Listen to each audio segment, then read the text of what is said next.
We've been in our Agile transformation journey for about 2 or 3 years, and one of the things that we've realized is that the Agile processes isn't enough, that there is something that we need to do around the mindsets and behaviors to really take Agile up to that next level.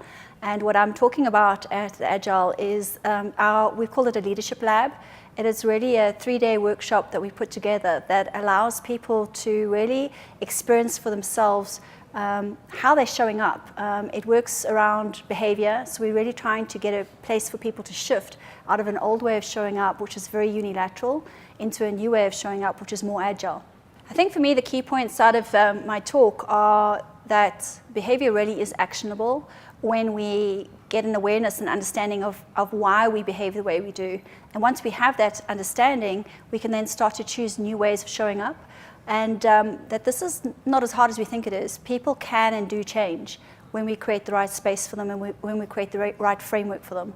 And the Leadership Lab is something that makes or turns behavior into something that's actionable. It creates structure for behavior, and it really creates a common language amongst teams that makes behavior and the mindsets behind them something that we can talk about with ease, as opposed to just ignoring it. We've been hugely successful in the bank with this. It has been one of those things where we can see where teams have been through the program, they just start to show up differently. Agile sort of gets a boost. There's more conversation, there's more collaboration. It changes things fundamentally.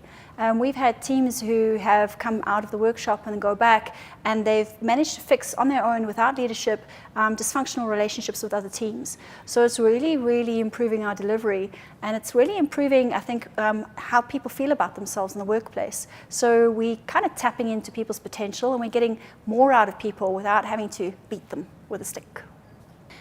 I think the thing that I really want people to be able to take away and start to work with is that behavior is part of who we are as people, and Agile doesn't get implemented through process. Agile gets implemented through people. So if we are able to start to talk about behavior in a way that is easy and isn't threatening, we really create significant changes in organizations. So don't be afraid of behavior. Start to talk about it, start to engage with it, and start to shift it.